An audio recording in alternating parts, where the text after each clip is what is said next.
that you always do. I've been here. The gang's all here, join in the fun. Hey, the gang's all here. There are deaths that shake the entire world, and Sam Cooke's is one of them. The story surrounding his death leaves people breathless, riddled with too many mysteries that defy explanation. A soul music legend, an icon of his era, suddenly gunned down in a cheap motel, and then all traces vanish, the enigma behind his death sinking into darkness. More than 60 years have passed, but there's one place that still whispers reminders of that story. Sam's abandoned mansion in the heart of Los Angeles. Once filled with echoing laughter, it's now a rotting slum, its walls stained, floors cracked, furniture in ruins. Anyone who steps inside feels a chill down their spine, as if Sam is still there, unable to escape the anguish of his unexplained demise. Why did a legend meet such a brutal end? And what secrets still lurk in the shadows? Sam Cooke's death wasn't just a knife plunged into the world's heart. It was a bomb that tore apart every belief in justice and truth. But to understand why that death was so horrific, we have to rewind time, dig deep into the tragedy-laden, chaotic life of the man himself. It all began on January 22, 1931, in Clarksdale, Mississippi, a dirt-poor town where cotton fields didn't just drain sweat, but hope itself.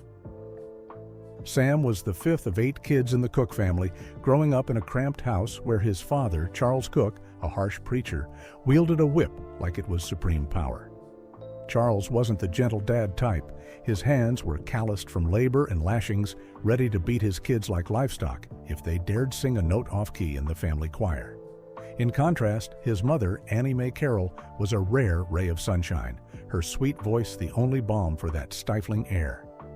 But life in Clarksdale was too brutal, so in 1933, when Sam was just 2, the family packed up and fled the wretched South. They landed in Chicago, hoping for a fresh start, and the crowded, noisy Bronzeville became the cradle of Sam's childhood. Don't think a change of address meant a change of fate. Poverty could be left behind, but the family tragedy clung like a leech. It had been lurking from the start, a silent beast in the shadows, just waiting to pounce. Time rolled on, and Sam grew up amid Bible verses and his father's beatings. In 1937, at 6 years old, the tiny boy first stood in the singing children choir in Charles's rundown church. Sam's voice rang out, smooth, deep, like a hot wind blowing through the congregation, leaving them frozen, jaws dropped in awe. Everyone said this kid was born to sing, but Charles didn't see it that way. To him, singing was for God's service, not for shining. Then one evening, while practicing "Jesus Wash Away My Troubles" in the sanctuary, Sam forgot the words. A small slip, but to Charles, it was like betraying heaven itself. His face flushed red. He stormed the pulpit like a raging hippo, snatched the baton from the choir director's hand, and whipped it across Sam's back without mercy. The blows tore through his shirt and skin. In front of dozens of horrified eyes, Sam crumpled, tears streaming, and bolted to cling to Annie Mae in the dark corner behind. That night, in a tiny room, the trembling boy silently swore through the pain. He'd sing better than anyone, use his voice to defy his father's whip. From then on, every night, Sam secretly practiced under a dim lamp, crafting that signature whoa-whoa sound, soft as silk, sharp as a blade. Time marched forward, and though he tried to rebel, Sam still grew up under Charles's towering shadow. By 1945, at 14, a big break came knocking. He joined the Highway QCs, a local Chicago gospel group, and took the stage for the first time before 500 people. Singing "Nearer My God to Thee" with a pull that left the crowd spellbound, they stood and clapped till their hands stung, screaming like they were possessed. That voice wasn't just music, it was magic, captivating all. But that first taste of success lit a fire that burned his family from within. His siblings seethed with jealousy, whispering behind his back about how the youngest dared outshine them all. Charles stayed cold as stone, offering no praise, just warnings not to let fame cloud his eyes. The pressure piled on Sam, but he wouldn't bend. He threw himself into music like a madman, determined to shred his father's shadow. By the late 1940s, Sam was the lead voice of the Soul Stirrers, the hottest gospel group of the time. At a 1949 show in Atlanta before 2,000 fans, he sang "Jesus Gave Me Water" with a style borrowed from R.B. Robinson, his mentor in the group, driving the crowd wild, toppling stage barriers in a frenzy. Cheers and applause thundered like a storm. But right as Sam hit the peak with the Soul Stirrers, a producer from Specialty Records, Art Rupe, slunk in like a ghost, quietly sidling up to him. Patting Sam's shoulder as he stepped off stage, Rupe whispered a deadly temptation. "Sing pop, kid, you'll get rich." Sam brushed it off, saying he was born to sing for God. But those words stuck like a poisoned arrow, burrowing deep, simmering in his mind. The early 1950s marked a new chapter for Sam, one that seemed calm but was just as stormy. On October 10, 1953, under Chicago's clear autumn sky, 22-year-old Sam stood in a small church, sunlight streaming through stained glass onto his sharp black suit. Before him was Dolores Elizabeth Milligan, or Dee Mohawk, a dancer and singer with bouncy curls and a smile bright as stage lights. They'd met months earlier at a jazz club, where Dolores spun in a mesmerizing dance, and Sam, captivated by her fire, dropped to one knee under a moonlit night to propose. But the wedding vibe wasn't light. Charles Cooke, an uninvited guest, stormed into the chapel with a face dark as a thundercloud, his rough hands tossing the bridal bouquet to the floor, petals crunching in the dead silence of the guests. Dolores, a single mom with a kid from a past fling, was shameful in 1950s society, and Charles couldn't stomach his son picking her. Sam stood there, gripping Dolores' hand, forcing a smile, but inside, he knew this marriage wouldn't be easy. Just months later, spring 1954 brought the first storm. In their small Chicago apartment, faint sunlight slipped through curtains onto Sam's desk, where he scribbled for the Soul Stirrers. Dolores strode in, red heels glinting, clutching a freshly signed gig contract in Los Angeles. She declared she'd chase her own career, her voice firm, unyielding. Sam's eyes darkened with anger. He shot up, snapping the pencil in his fist, the dry crack of wood echoing. The fight exploded. Dolores yelled, ripped his sheet music, and flung it out the window, pages scattering on the sidewalk below. Sam raced outside, scrambling to grab them as neighbors' whispers. "Sam married a single mom," rang in his head like a haunting tune. Back inside, he faced Dolores, her eyes red. She regretted her outburst. Both knew their love was cracking day by day. Their marriage limped on, but the fissures deepened. On August 15, 1955, an event marked a turning point. That night, Sam stepped off the Soul Stirrers stage after a show for 2,000 in Memphis. Streetlights gleamed on his sweat-soaked white suit, that charming smile still plastered on his face. He joined a backstage party at a small hotel where dim lights and music heated the air. There, he met three young women, Ruby, Lila, and Mary, in dazzling dresses, their admiring eyes sparkling. With a bottle in hand, Sam led them to a private room, laughter and clinking glasses ringing out. The next morning, August 16th, all three left, but they didn't just leave memories of a fun night. 2 weeks later, Ruby, the oldest, burst into the Soul Stirrers studio, clutching a crumpled pregnancy test, her face flushed with rage. The band froze. Sam, tuning his guitar, went pale as she screamed that all three were pregnant, and he was to blame. He found it laughable. They'd only met 2 weeks ago. Snatching the paper, he tore it to shreds, bits fluttering to the wooden floor, but Ruby's shouts echoed, "You can't hide, Sam!" The group's manager, face ashen, stuffed $1,000 into their hands to shut them up. Ruby took the cash and bolted, no more proof or threats offered. But the rumors spread like wildfire, from back alleys to big churches. Whispers buzzed through Memphis. Sam Cooke lives like a devil, cheating, reckless. The scandal sliced his reputation, further cracking his already shaky marriage to Dolores. Around this time, Sam couldn't stand gospel's confines anymore. He recalled what that specialty records guy had said. He wavered. Sneaking into a small Chicago studio, he recorded Lovable under the alias Dale Cooke, testing pop waters without riling the gospel crowd. But that whoa whoa voice, it was too distinct to miss. Fans clocked it instantly.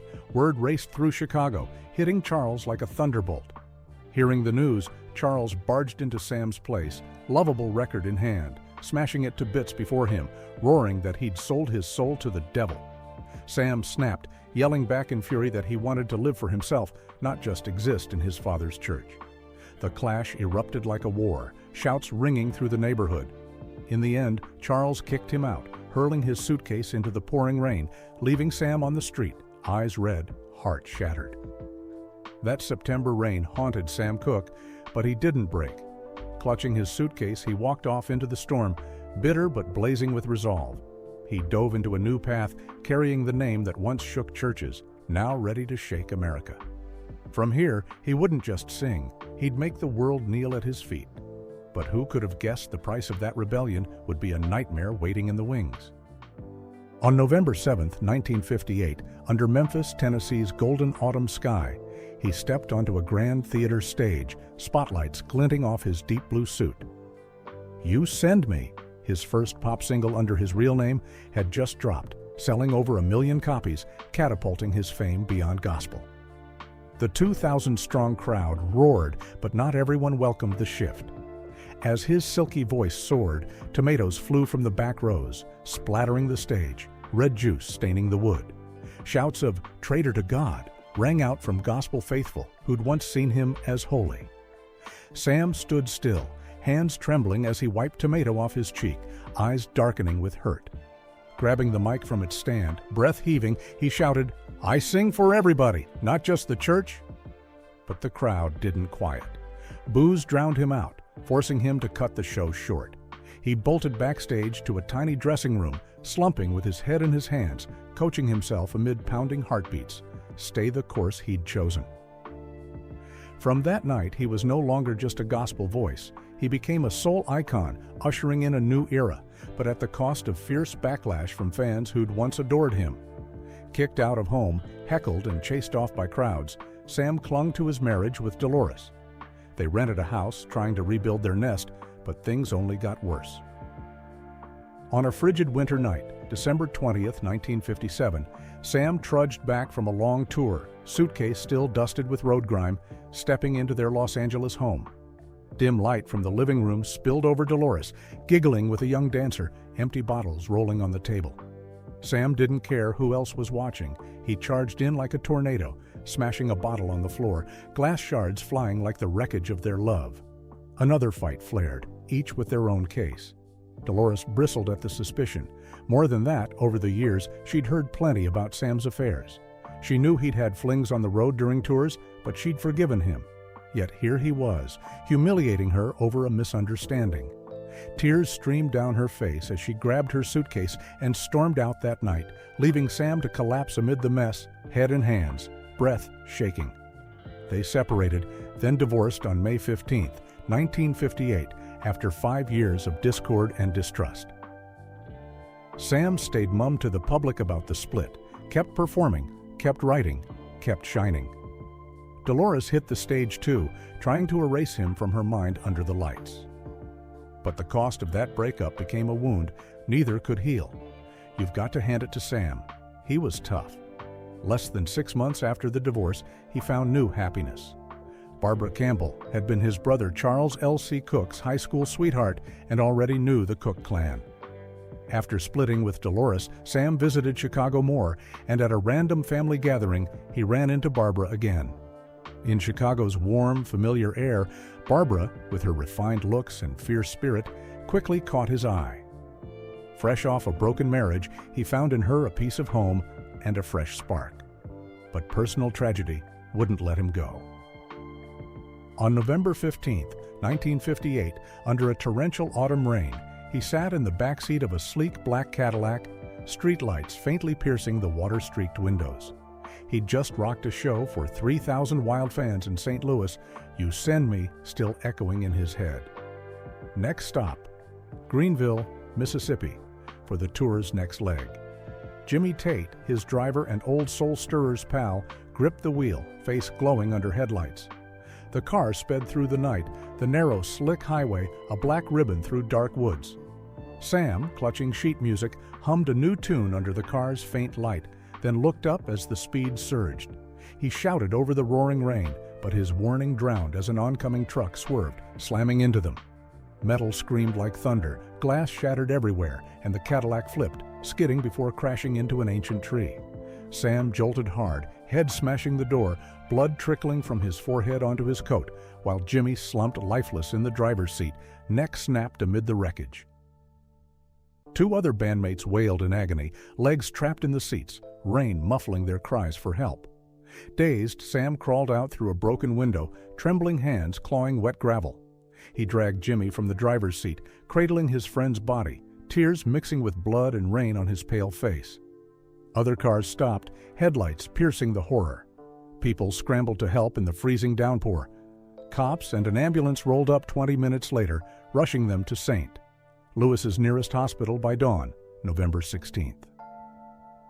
In a stark white room, Sam got patched up, deep head gash, left arm broken, his blank eyes staring at the ceiling. Doctors murmured by his bed, stunned he'd survived such a wreck. He woke that afternoon, pressing for news on Jimmy. But the staff just shook their heads.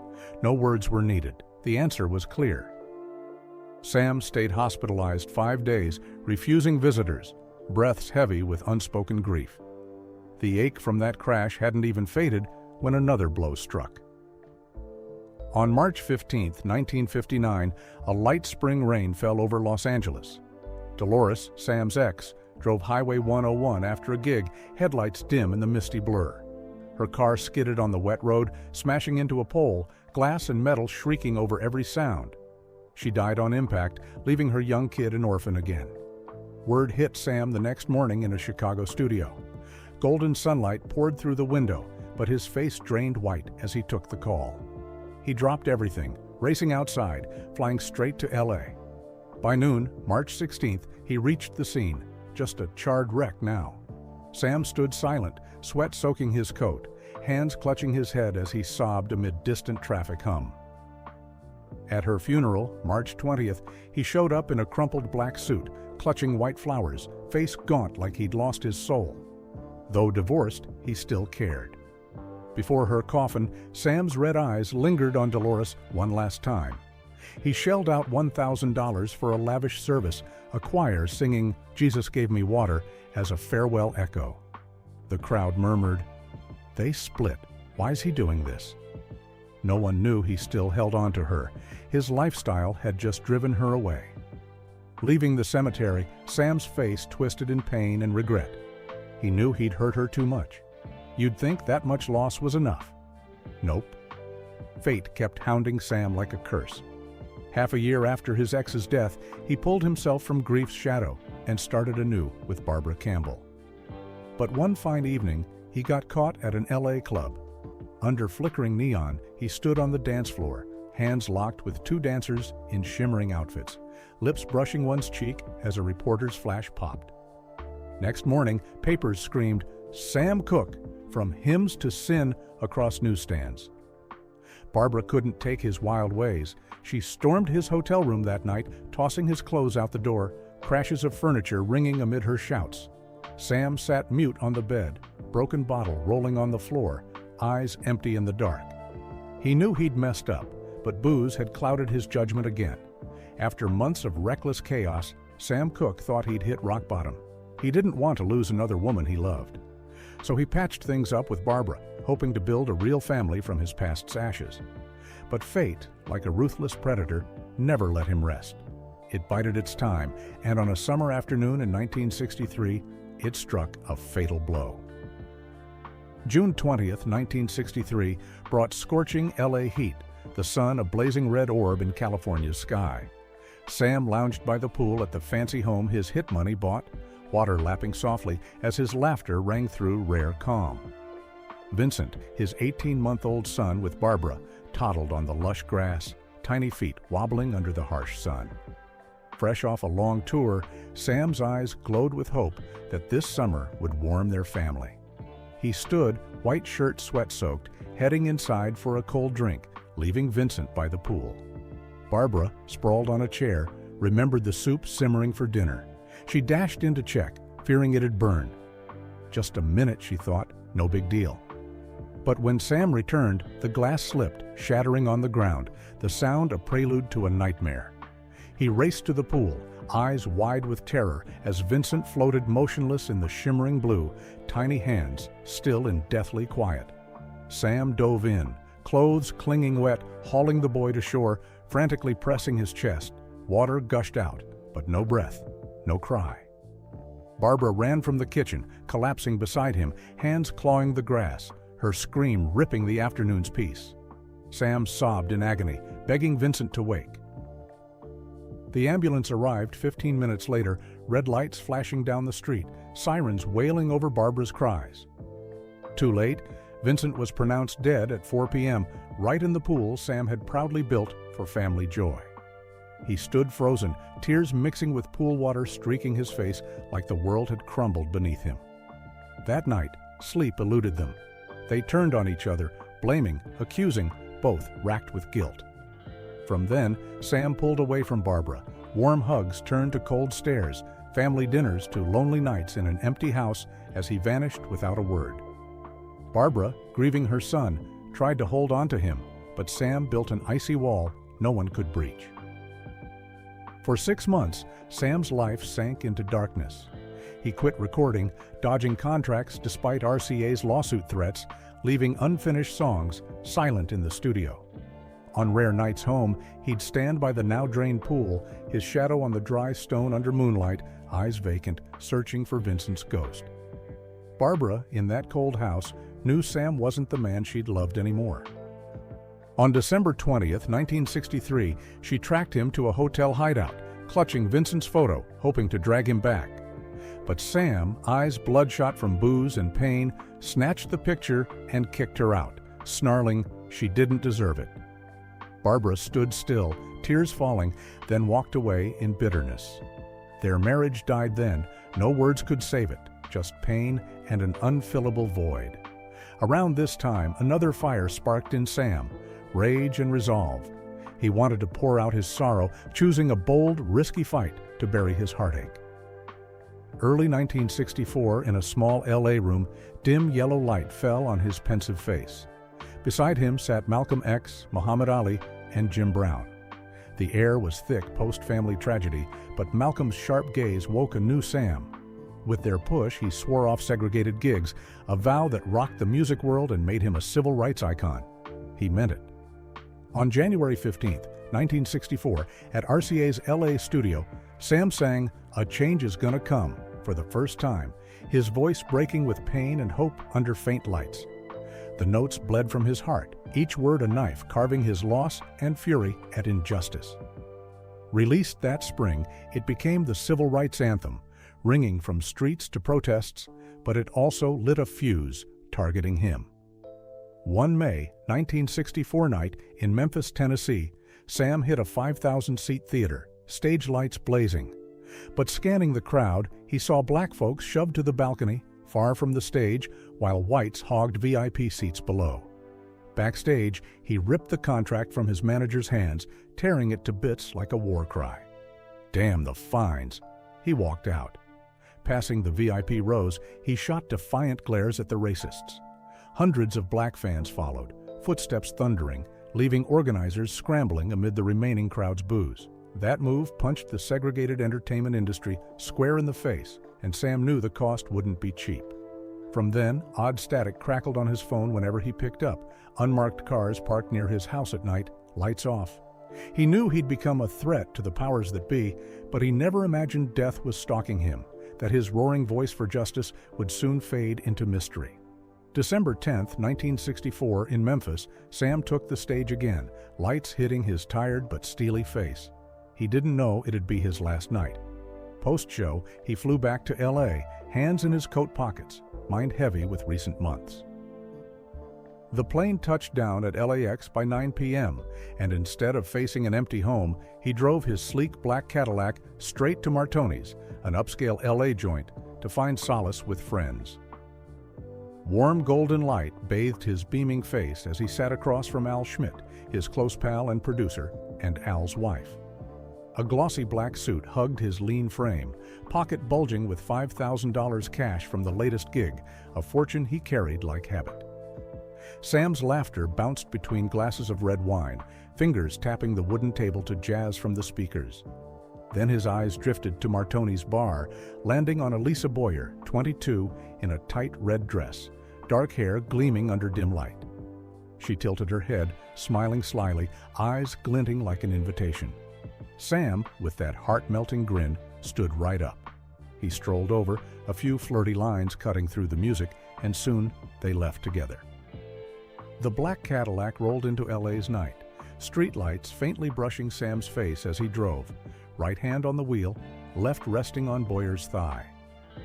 The clock hit 2 a.m. when his tires crunched onto the dusty path to Hacienda Motel, a rundown dive in South Central LA where cheap booze and shouts from rooms mingled in the damp air. A flickering neon sign weakly lit Sam's face as he parked by the motel office. He stepped out, pulling Boyer inside, signing for room 3 as husband and wife. The cramped room opened up, stained walls, creaky old bed, musty stench hitting hard. Sam tossed his wallet on the table, dollars peeking out in the glow of a half-broken lamp. Boyer hugged the wall, eyes scanning like a fox sizing up prey, while Sam shed his coat, tossing it on a chair. He hit the bathroom, shower water drowning out everything. But then Boyer moved, quietly grabbing her clothes, then snagging Sam's shirt, pants, and wallet, heels clicking fast on rotted wood as she bolted. She ran to a payphone 100 yards away, hands shaking as she dialed, breath ragged in the receiver. "I've been kidnapped. He's at Hacienda Motel." Sam emerged from the bathroom, towel dropping as he saw the empty room. No Boyer, no clothes, no wallet. Eyes blazing, he threw on a sports jacket and charged out, barefoot on cold gravel. He pounded the office's glass door, blows rattling the frail frame. Bertha Franklin, the 55-year-old manager, stout in a wrinkled nightgown, opened it, eyes wide with panic. Sam stormed in like a whirlwind, grabbing her collar, face twisted with rage, roaring, "Where is she? Where's my stuff? My—" Franklin broke free, trembling hands yanking a .22 pistol from a drawer, fingers squeezing in terror. 2 shots missed, bullets lodging in the wall, blasts piercing the tight space. But the third hit Sam square in the chest. He fell, clutching his chest in agony, lips moving with his last breath. "Lady, you shot me!" Franklin didn't stop. She snatched a broom handle from the corner, smashing it down on his head and body, dull thuds mixing with her gasps. Sam lay still, eyes shut forever. Cops arrived at 3:15 a.m., patrol lights sweeping the grisly scene. Sam Cooke, king of soul, dead near the motel office, nearly naked. Al Schmidt, tipped off by police, raced there by 4 a.m., collapsing beside his friend's body, face ghost white. But the story didn't end there. The Hacienda Motel scene quickly became a hotbed of doubt and outrage, a tangle of unanswered questions. Elisa Boyer showed up at the station by 5 a.m., red dress torn, eyes teary as she spun her tale. Sam forced her, and she fled in fear. But grabbing his clothes and $5,000 before bolting didn't scream panicked victim. It looked more like a calculated heist. That cash, a fortune back then, vanished without a trace, and a year later, Boyer got nabbed for prostitution, then in 1979, convicted of murder in another case. This fueled theories she wasn't a victim, but bait, luring Sam to the motel to rob him, maybe under bigger orders. Her calm demeanor in court, no scratches, no fear, deepened doubts. She didn't flee in panic, she ran with the prize. Bertha Franklin, too. 5 days later, she faced TV cameras with eerie calm, insisting she shot Sam in self-defense. But the .22 still had bullets. If she was scared enough to fire 3 times, why switch to a broom instead of emptying the clip? Her body showed no bruises or struggle signs, despite painting Sam as a towering, violent attacker. Nearby tenants, when quizzed, whispered they heard no shots or scuffle, just Franklin's steady voice calling the motel owner right after, like reporting a chore. This hinted she knew what was coming, maybe part of a setup, or at least exaggerated the threat to justify herself. Sam's body added to the mystery. At his funeral, December 18, 1964, Etta James stood by the open casket, horrified, his head swollen with a deep gash, right hand nearly crushed, cuts and bruises from chest to legs, damage far beyond what a 55-year-old woman could do with a broom in a frantic second. The autopsy noted a big head swelling but didn't explain it, and the bullet from his heart mysteriously vanished from LAPD evidence weeks later. This suggested a chilling truth. Sam didn't die at the motel. He might have been ambushed elsewhere, brutally beaten, then staged at Hacienda. The head swelling could have come from a club or gun butt, hand injuries hinting he fought hard before the shot. But if so, who was behind it? Suspicion first pointed to Alan Klein, Sam's manager and controller of Tracy Lentide, the company owning his recording rights. In his final months, Sam demanded more control over his music, threatening Klein's fat profits from hits like "You Send Me" and "A Change Is Gonna Come." A week before dying, he'd confronted Klein at RCA's office, demanding financial books. If Klein hired a hit, Hacienda Motel, a known crime den, was perfect to cover tracks. Boyer could have been Klein's pawn, reeling Sam in with a flirty smile, Franklin the triggerman with a loaded gun ready. No proof pins Klein, but his wealth spiked after Sam's death, Tracy Lentide raking in cash from his legacy, making the theory stick. Another angle tied to the FBI and civil rights, a dark corner Sam boldly stepped into. His push with "A Change Is Gonna Come" ties to Malcolm X and Muhammad Ali made him a target for J. Edgar Hoover's FBI.